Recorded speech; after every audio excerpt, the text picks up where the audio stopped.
Supreme court में आज corona के नेशनल प्लान को लेकर सुनवाई हुई। कोर्ट को हुकूमत ने कोरोना से निपटने के लिए अपनी हिकमत अमली से आगाह कर दिया है। सुनवाई के दौरान अदालत ने सवाल किया कि वैक्सीन के अलग अलग कीमतों पर मरकज क्या कर रहा है। अगर अभी की हालत नेशनल इमरजेंसी जैसी नहीं तो क्या है। सुनवाई के दौरान ऑक्सीजन और वैक्सीन की सप्लाई पर भी सवाल किए गए।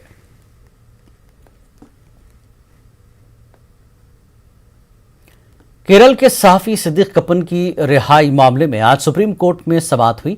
समाअत के दौरान सुप्रीम कोर्ट ने सॉलिसिटर जनरल और यूपी हुकूमत से कपन की मेडिकल रिपोर्ट दाखिल करने को कहा।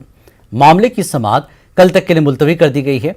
वाज़ेह है कि सिद्दीक कपन की अहलिया ने भी सीजेआई एनवी रमना को एक खत भी लिखकर अपने शौहर की रिहाई का मुतालबा किया। कपन को उत्तर प्रदेश पुलिस ने 5 अक्टूबर 2020 में हाथरस मामले के पेश नज़र यूएपीए के तहत गिरफ्तार किया था। कोरोना वायरस के बढ़ते मामलों के बीच इलेक्शन कमीशन ने अहम फैसला लिया है। 5 रियासतों में हुए असेंबली इंतखाबात के नतीजे में 2 मई को आएंगे।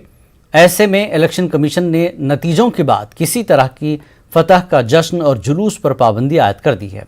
वाज़ेह के मद्रास हाई कोर्ट ने कोरोना की दूसरी लहर के लिए इलेक्शन कमीशन को जिम्मेदार ठहराया, क्योंकि इलेक्शन कमीशन ने बढ़ते कोरोना के बावजूद चुनावी रैलियों को नहीं रोका था। मद्रास हाई कोर्ट के चीफ जस्टिस एस बैनर्जी ने सुनवाई के दौरान कहा था कि इलेक्शन कमीशन ही कोरोना की दूसरी लहर का जिम्मेदार है। कोर्ट ने कहा था कि अगर इलेक्शन कमीशन के अफसरान पर कत्ल का चार्ज लगाया जाए तो गलत न होगा। आपको बता दें कि मगरबी बंगाल, तमिलनाडु, असम, केरल और पुडुचेरी के इंतखाबात के नतीजे 2 मई को आएंगे। 4 रियासतों में इंतखाबात मुकम्मल हो गए हैं, जबकि मगरबी बंगाल में एक मरहले की वोटिंग बाकी है। मुल्क में कोरोना का कहर लगातार जारी है। आदाद शुमार के मुताबिक मुल्क में कोरोना के 3,23,144 नए मामलों की तस्दीक हुई है।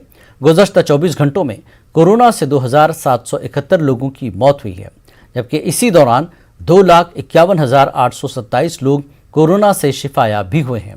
आदाद शुमार के मुताबिक मुल्क में कोरोना के 28,82,204 एक्टिव मामले हैं। कोरोना के खिलाफ मुल्क में टीकाकारी मुहिम को तेज कर दिया गया, जिसके पेश नज़र अब तक मुल्क में 14,52,00,000 से ज्यादा लोगों को कोरोना का टीका दिया जा चुका है।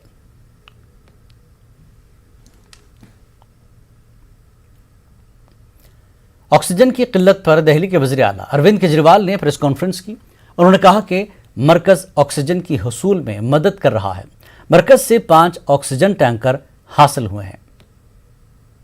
1 महीने के अंदर दिल्ली में हम 44 ऑक्सीजन के प्लांट्स लगाने जा रहे हैं, 44। इसमें 8 प्लांट्स केंद्र सरकार लगा रही है। वो कुछ बीच में डिले हो गया था, जो भी कारण रहे, लेकिन अब उम्मीद है कि 30 अप्रैल तक ये शायद 8 प्लांट्स लग के तैयार हो जाएंगे और 36 प्लांट्स ऑक्सीजन के दिल्ली सरकार लगा रही है, जिसमें से मैंने बताया जैसे आपको 21 प्लांट्स फ्रांस से आ रहे हैं और बाकी 15 प्लांट्स हमारे देश के हैं। तो 36 ऑक्सीजन के प्लांट्स अगले 1 महीने के अंदर दिल्ली सरकार लगा रही है। इन 44 प्लांट्स को अलग अलग अस्पतालों में जब लगाया जाएगा तो उससे ऑक्सीजन की सप्लाई काफ़ी इम्प्रूव होगी।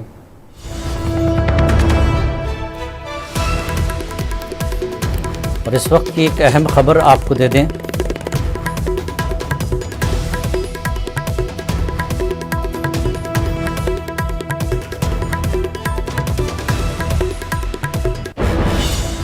प्रियंका गांधी ने यूपी के सीएम को लिखा खत। अवाम को फौरी राहत दे हुकूमत, बहुत सी तजावीज़ की पेश।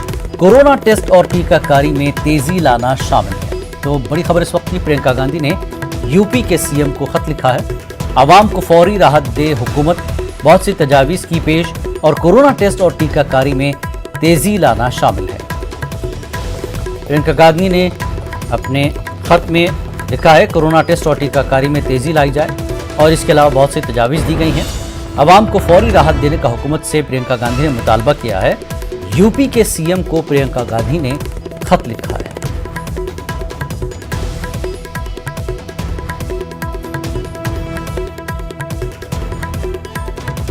प्रियंका गांधी ने यूपी के सीएम को खत लिखकर अवाम को फौरी राहत देने का हुकूमत से मुतालबा किया और बहुत सी तजावीज़ भी पेश की हैं। कोरोना टेस्ट और टीकाकारी में तेजी लाने को भी कहा है।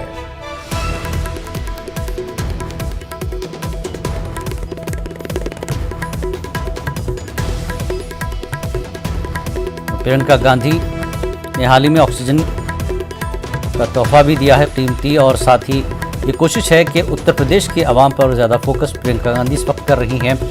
प्रियंका गांधी ने यूपी के सीएम को इस सिलसिले में खत लिखा है, अवाम को फौरी राहत देने का मुतालबा किया और बहुत सी तजावीज़ भी पेश की हैं।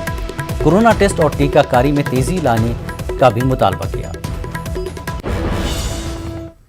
रियासत उत्तर प्रदेश में भी कोरोना के मामलों में लगातार इजाफा दर्ज किया जा रहा है। कोरोना मरीजों को ऑक्सीजन के लिए लगातार मुश्किलात का सामना करना पड़ रहा है। अगर मेरठ शहर की बात करें तो 24 घंटे में 35 मरीजों की मौत हुई है, जिनमें सिर्फ ऑक्सीजन की कमी से 21 अमवात हुई हैं।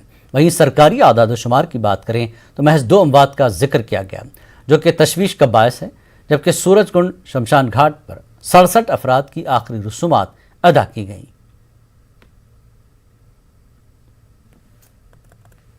मध्य प्रदेश में कोरोना के बढ़ते कहर के बीच कांग्रेस और बीजेपी के दरमियान सियासत भी अपने शबाब पर है।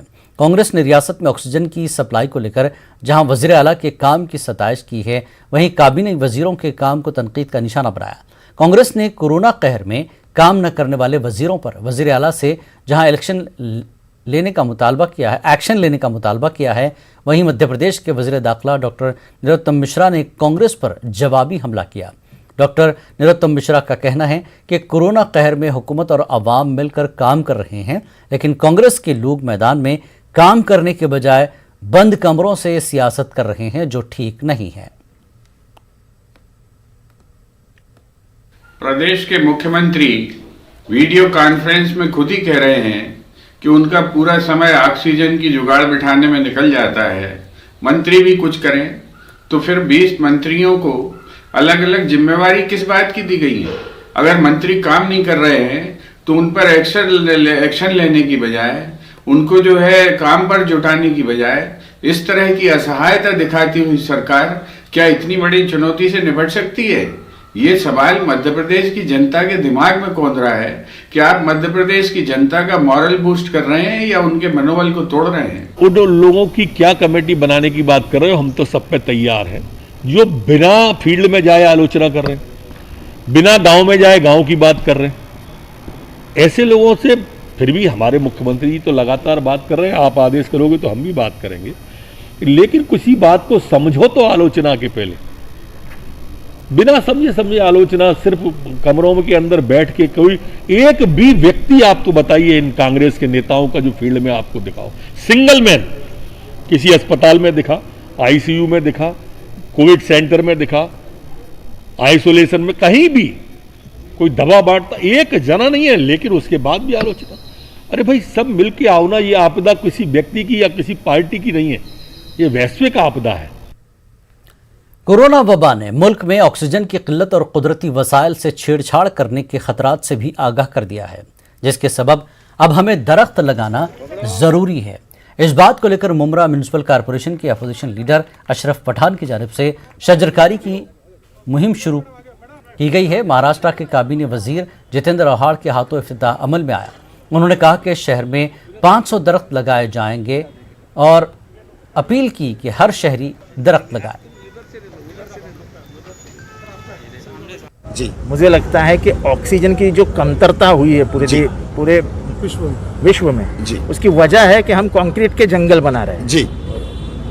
तो ये मौका हाथ में आया है, तो मैं तो कहूँगा कि मुमरा के हर निवासी ने जितना हो सके उतना एक एक पेड़ लगाओ, छोटे पेड़ लगाओ, घर में पेड़ लगाओ, गैलरी में पेड़ लगाओ। लेकिन ऑक्सीजन मिलता है लोगों को तो उनके जो फेफड़े हैं वो अच्छे रहते हैं। 500 पेड़ लगने वाले हैं, आज 100 लगेंगे। और मुझे लगता है कि हम पूरा शहर, खास करके ये जो मेन रोड है, दिल्ली के बहुत से अस्पतालों में ऑक्सीजन की शदीद किल्लत पाई जा रही है। दिन ब दिन दिल्ली में ऑक्सीजन की मांग बढ़ती जा रही है। ऐसे में दिल्ली के लोगों के लिए राहत की खबर है। रात में ऑक्सीजन टैंकरों से भरी खुसूसी ट्रेनें छत्तीसगढ़ से दिल्ली पहुंची।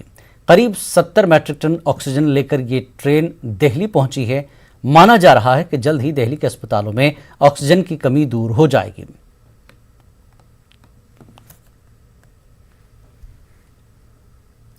मरकजी अक़लियती वजारत की जानिब से मुल्क के सभी हज हाउस को कोविड सेंटर में तब्दील करने की हिदायत दी गई, लेकिन दिल्ली स्टेट हज कमेटी का दफ्तर हज मंजिल को कोविड सेंटर में तब्दील करना आसान नहीं होगा। इसकी क्या वजूहात है, तफसील बता रहे हैं हमारे नुमाइंदे खुर्रम शहजाद। वजारत बराए अक़लियती उमूर की जानिब से कहा गया है कि मुल्क भर में जो हज हाउस हैं, हज मंजिल हैं, उनमें कोविड केयर सेंटर बनाए जाएंगे। इस वक्त हम दिल्ली के तुर्कमान गेट पर हैं और ये देखने के लिए आए हैं क्या वाकई तुर्कमान गेट पर जो हज मंजिल है क्या उसमें कोविड केयर सेंटर बन सकता है। तो ये वो हज मंजिल है जिसकी तस्वीर मैं आपको दिखा रहा हूँ। इस हज मंजिल को आप जानते हैं कि यहाँ पर हाजी हमेशा आते हैं और अब ये कहा जा रहा है कि इसमें कोविड केयर सेंटर बनाया जाएगा, लेकिन जिस तरह की खबरें आ रही हैं उसके मुताबिक ये हज मंजिल जो है ख़ुद दिल्ली स्टेट हज कमेटी का दफ्तर भले से इसमें चलता है, लेकिन ये ख़ुद उनकी बिल्डिंग नहीं है। आज क्योंकि हज ऑफिस में काम नहीं हो रहा है तो यहाँ पर कोई मौजूद नहीं है, लेकिन जिस तरह की बात सामने आ रही है उसमें ये बताया गया है कि क्योंकि हज मंजिल का ऑफिस ख़ुद अपनी बिल्डिंग में होना चाहिए, इंडिपेंडेंट होना चाहिए। तो अभी तक की जो तस्वीर है उसमें ये कहा जा रहा है कि क्योंकि ये ख़ुद उनका ऑफिस नहीं है, बल्कि इस इलाके के लिए पिछले साल जब कोरोना की महामारी शुरू हुई थी तो यहाँ पर रैन बसेरा भी बनाया गया था। तो ये रैन बसेरा इसकी पहली मंजिल पर रैन बसेरा भी चल रहा है। गुज़िश्ता साल भी जब कोविड केयर सेंटर बनाने की बात आई थी तो फिर हज कमेटी की तरफ से ये कहा गया था कि ये ख़ुद उनकी अपनी बिल्डिंग नहीं है, बल्कि ये बिल्डिंग CPWD की है और इसमें दूसरे जो डिपार्टमेंट्स हैं या दूसरा इस्तेमाल है वो भी यहाँ पर होता रहा है। इस वजह से यहाँ पर कोविड केयर सेंटर नहीं बनाया जा सकता। इस बार भी उसी तरीके की बात है, क्योंकि ये बात सामने आई है जिस तरीके से वज़ीर मुहतरम मुख्तार अब्बास नकवी ने कहा कि तमाम हज हाउस हैं उनको एग्जीक्यूटिव ऑफिसर्स को ये कहा गया है कि वो इसके लिए पहल करें और जो हज मंजिल है या हज हाउस हैं उनको कोविड केयर सेंटर में तब्दील किया जाए। लेकिन जिस तरह की बात इस बिल्डिंग को लेकर सामने आई है, जिस तरह की शर्तें लगाई गई थी कि आज़ाद बिल्डिंग होनी चाहिए और कोविड केयर सेंटर बनाया जा सके, तो ऐसा बहुत ही मुश्किल नज़र आ रहा है। दिल्ली हज कमेटी के लोगों से जिस तरह से हमारी बात हुई है, न्यूज़ 18 उर्दू की बात हुई है, तो उन्होंने साफ़ किया है कि इस बार भी ये बहुत ही मुश्किल है कि दिल्ली का जो हज हाउस है, हज मंजिल है, जिसको तुर्कमान गेट पर हाजियों की ज़ियाफ़त के लिए जाना जाता है, हाजी यहाँ पर आते हैं, तमाम तरह के जो उनका प्रोसेस होता है उनको अंजाम दिया जाता है, तो इस बिल्डिंग के अंदर ये शायद ही मुमकिन हो। हालांकि अभी तक कोई ऑफिशियली बयान नहीं जारी किया गया है कि यहाँ पर कोविड केयर सेंटर नहीं बन सकता है, लेकिन पिछले साल जिस तरह से बात सामने आई थी और क्योंकि इमारत भी पूरे तौर से आज़ादाना तौर पर हज मंजिल के तौर पर इस्तेमाल नहीं होती है, इसलिए कहा जा सकता है कि ये बहुत मुश्किल है कि यहाँ पर कोविड केयर सेंटर बनेगा। खुर्रम शहजाद, न्यूज़ 18 दिल्ली। आज हनुमान जयंती है, लेकिन दिल्ली में मजहबी इबादत गाहों में पाबंदी की वजह से अकीदतमंद मंदिर में पूजा अर्चना नहीं कर पा रहे हैं। हमारे नुमाइंदा रवि मिश्रा ने प्राचीन मंदिर से हालात का जायजा लिया। आज हनुमान जयंती का पावन दिन है और आज के दिन हनुमान जी की काफ़ी बड़े रूप में पूजा अर्चना की जाती है, मगर कोरोना काल के दौरान मंदिरें बंद हैं। तमाम राज्यों में मंदिरों को बंद करने के आदेश दिए गए हैं। वहीं दिल्ली में लॉकडाउन की वजह से प्रशासन ने फैसला लिया है कि मंदिर बंद रहेंगे। ऐसे में मंदिरों में भीड़ बिल्कुल नहीं है, मगर आज हनुमान जयंती के दिन काफ़ी बड़ा दिन होता है, इसलिए लोग मंदिरों के बाहर आ रहे हैं और बाहर से ही नतमस्तक होकर भगवान की अर्चना कर कर ही गुजर जा रहे हैं। आप देख सकते हैं कि मैं प्राचीन हनुमान मंदिर में मौजूद हूँ, जो कि दिल्ली के कनॉट प्लेस का काफ़ी प्राचीन मंदिर है। यहाँ पर भक्तों की कतार लगी रहती है और काफ़ी संख्या में भक्त यहाँ पे आते हैं, मगर आप देख सकते हैं कि आज पूरी तरीके से मंदिर खाली पड़ा हुआ है। और आप ऊपर आपको दिखाना चाहूँगा कि इन घंटियों में लाल रंग का कपड़ा बांध रखा है, क्योंकि यहाँ पे कोई आएगा नहीं और सिर्फ सादगी के साथ पूजा अर्चना की जा रही है। काफ़ी बड़ा दिन है। आइए जानते हैं यहाँ के महंत, सबसे बड़े महंत है। सर, आज का दिन काफ़ी महत्वपूर्ण माना जाता है। बजरंगबली के काफ़ी भक्त उनकी पूजा अर्चना के लिए आते हैं। कोरोना के समय है, मंदिर बंद है, ऐसे में प्रशासन कैसे काम कर रहा है? आप लोग मंदिर प्रशासन के लोग किस तरीके से काम कर रहे हैं? देखिए मंदिर तो खुले हैं, बंद नहीं है। जैसे कि गवर्नमेंट का ऑर्डर था कि मंदिर बंद रहेंगे, पूजा अर्चना हम लोग कर सकते हैं यहाँ पर, तो वही हम पूजा अर्चना कर रहे हैं। मंदिर के प्रशासन की ओर से सारे इंतजाम किए गए थे। सैनिटाइजिंग मशीन बाहर लगाई गई थी। सैनिटाइजिंग का जो बोतल्स हैं यहाँ सब देखिए रखी गई हैं, तो आदमी अब नहीं आ रहे हैं। मंदिर हमने बंद कर रखा है। मंदिर बाहर से बंद कर रखा है। अच्छा, और आज जो आरती होगी वो आरती कैसे होगी? क्योंकि आरती भी आज काफ़ी महत्वपूर्ण है, आरती करना भी ज़रूरी है। प्रभु का आज जन्मदिन है कहा जाए तो। हाँ, आज प्रभु का जन्मदिन है, हनुमान बाबा जी का जन्मदिन है। 12 बजे जो हमारा विधि विधान है उसी तरह से यहाँ पूजा अर्चना करेंगे, आरती करेंगे, सब भोग प्रसाद लगाएंगे। बिल्कुल सादगी के साथ यहाँ पे पूजा अर्चना होगी, आरती की जाएगी, मगर भक्तों के लिए मंदिर बंद है। बाहर लिखा हुआ है कि मंदिर बंद है, आप मंदिर में ना आए, घर में सुरक्षित रहें। क्योंकि कहा जाता है बजरंगबली के बारे में कि बजरंगबली सबकी पीड़ा हल लेते हैं, और ये भी काफ़ी श्लोक है कि लोग चर्चित श्लोक है, लोग कहते हैं कि संकट कटे मिटे सब पीरा, जो सुमरे हनुमत बलबीरा। तो इसलिए घर में रहिए, सुरक्षित रहिए, सोशल डिस्टेंसिंग के प्रोटोकॉल्स को फॉलो कीजिए। बजरंगबली सब कुछ ठीक करेंगे, मगर आप लोगों को घर में रहना होगा, मंदिरों के बाहर ना आए, भीड़ ना करें, क्योंकि कोरोना का संक्रमण चल रहा है। सुरक्षित अपने घर में रह के ही भगवान की पूजा अर्चना करें। कैमरा पर्सन नागेंद्र के साथ मैं रवि मिश्रा, न्यूज़ 18 नई दिल्ली। खबरनामे में एक बार फिर आपका खैर मकदम है। कर्नाटक में आज रात 9 बजे से 14 दिनों का लॉकडाउन नाफिज होने जा रहा है। लॉकडाउन के पेश नज़र बेंगलुरु में चंद सामाजिक कारकुन गरीबों की मदद के लिए आगे आए हैं। सामाजिक कारकुन हाजी तनवीर अहमद शिवाजी नगर में गरीब खानदान में तरकारी और राशन तकसीम कर रहे हैं। क्या हिंदू क्या मुसलमान, बिला लिहाज मजहब व मिल्लत ये खिदमत अंजाम दी जा रही है। एक जानिब रमज़ान का महीना जारी है तो दूसरी तरफ लॉकडाउन शुरू हो रहा है। तनवीर अहमद ने साहिब हैसियत अफराद से अपील की कि वो गरीब और ज़रूरतमंदों की मदद के लिए आगे आए।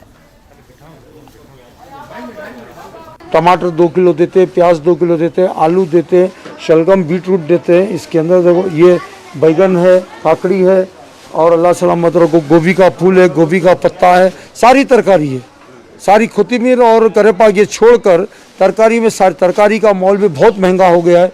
इतना महंगा पिछले साल से 2 गुना हो गया तरकारी का मोल।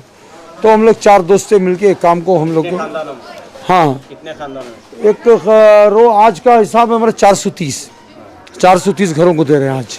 हाँ, एक दिन आज जरा ये हो गया तो 2 दिन के बाद है ना हम लोग राशन देते हैं।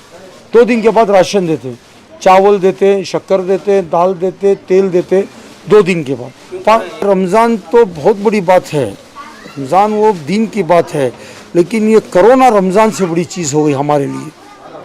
जो पैंडेमिक महामारी है ना, सब बंद हो जाएगा, किसी को ना पूरे काम धंधा नहीं जा सकेंगे। मैं एक तरकारी का बैग दे दूंगा तो इनको 1 हफ्ता तो काम आएगा ना। यहाँ सभी को एक ही तरह मानते हैं, हिंदू मुस्लिम को भी एक ही तरह मानते हैं। सभी को पैंडेमिक के दौरान सबको घर पर पहुंचाने की कोशिश चल रही है। हर एक चीज़ से कोई परेशान ना हो, ना हिंदू भाई ना मुस्लिम भाई, कोई परेशान ना हो। जल्द से जल्द घर पे आराम से रहकर मतलब पहुंचाने की कोशिश कर रही है लोग। कुछ भी नहीं, लॉकडाउन में रमज़ान का ईमान का देख कर नहीं, लॉकडाउन कोरोना वायरस का हिस्सा है, देख को गया है। हमारा बॉस के साथ काम करती है, मैं तनवीर अहमद साहब के साथ खुशी होती है कि ऐसा गरीबों को मदद करती, एक ये मिलती है। हमारा गर्व महसूस होता है कि अच्छा एक महसूस होता है कि काम करो, लोगों की मदद करना, ये करना, कुछ ना कुछ काम चलता रहता है इधर। चुप तो बैठते नहीं हमारा यजमान, चलो हॉस्पिटल का रहा, खाने का रहा, तरकारी का रहा, कुछ भी मदद हो, शादी का, इसका उसका, जाको हमें मदद है बॉस के साथ, हमें कभी भी इनके साथ होती है। हौसला और हिम्मत के साथ इंसान हर जंग जीत सकता है। जी हाँ, पटना में 105 साल की बुजुर्ग खातून ने अपने अहल खाना के साथ मिलकर कोरोना से जंग जीत ली है। खातून का पूरा खानदान कोरोना से मुतासर हुआ था, लेकिन दवाइयों और हिम्मत की वजह से इस कुंबे ने कोरोना को शिकस्त दे दी। कोरोना का संक्रमण तेजी से बढ़ रहा है, हजारों की संख्या में रोज लोग इससे प्रभावित हो रहे हैं। इस बीच हम आपके लिए एक अच्छी खबर लेकर आए हैं। ये डॉक्टर डी एन अकेला का परिवार है। खुद डॉक्टर डी एन अकेला 68 साल के हैं, इनकी पत्नी 61 साल की है, और सबसे बड़ी बात है इनकी माता जी जो कि 105 वर्ष की हैं। और इन लोगों ने भी कोरोना से जंग जीत ली है। 105 वर्ष की ये महिला है, डॉक्टर डी.एन. अकेला की मां हैं, जिन्हें 11 तारीख को पता चला कि ये कोरोना पॉजिटिव हैं। इनका इलाज किया गया और आज ये बिल्कुल स्वस्थ हैं और निगेटिव हो चुकी हैं।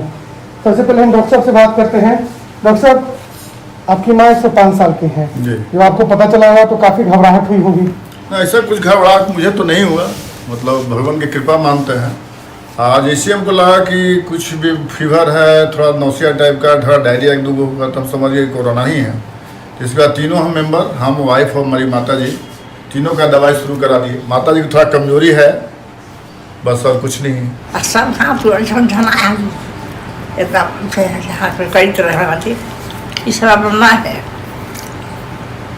बुखार भी रहता था। बस भगवान के नाम लेते हुए ये सब लिक्विड डाइट लिए, दवा लिए, सब ऐसे फल वगैरह लिए, सब ठीक हो गया। इस परिवार में सभी लोग 60 प्लस हैं और सबसे बड़ी बात है कि माता जी 105 साल इनकी हो रही है और इन्होंने भी कोरोना से लड़ाई लड़ी है।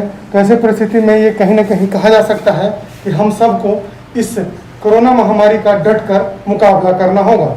शैलेंद्र, न्यूज़ 18 पटना। कोरोना से जंग जीतने में भोपाल की 6 माह की बच्ची भी शामिल हो गई है। जी हां, 6 माह की मासूम निहारिका ने कोरोना को मात दे दी है। 17 अप्रैल को निहारिका कोरोना से मुतासिर हुई थी।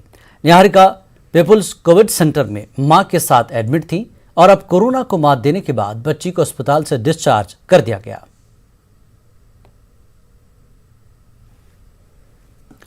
कोरोना से निपटने के हवाले से वज़ीर-ए-आज़म नरेंद्र मोदी और अमेरिकी सदर जो बाइडेन के माबैन फोन पर बातचीत हुई।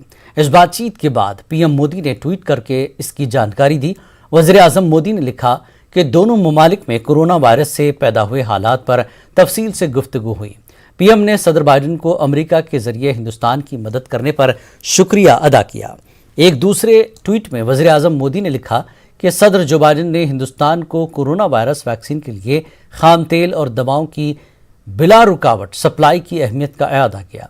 हिंदुस्तान और अमेरिका हेल्थ केयर की पार्टनरशिप कोरोना वायरस के आलमी चैलेंजेस से निपट सकती है। वाज़ेह हो कि अमेरिका ने कोविशील्ड वैक्सीन के खाम माल को हिंदुस्तान भेजने से इत्तेफाक किया था। ख्याल रहे कि अमेरिकी सदर जो बाइडेन ने इतवार को एक ट्वीट में कहा था कि कोरोना वायरस की शुरुआत में जब हमारे अस्पताल भरे थे और उस वक्त जिस तरह हिंदुस्तान ने अमेरिका को मदद भेजी थी, ठीक उसी तरह हम भी ज़रूरत की इस घड़ी में हिंदुस्तान की मदद करने के लिए पाबंदे अहद है। बरतानिया से वेंटिलेटर और ऑक्सीजन की पहली खेप भारत पहुंच गई है। इसमें 495 ऑक्सीजन कंसंट्रेटर और 120 वेंटिलेटर्स शामिल हैं। बरतानिया के वज़ीर-ए-आज़म बोरिस जॉनसन ने कहा कि बरतानिया कोविड के खिलाफ जंग में भारत के साथ खड़ा है।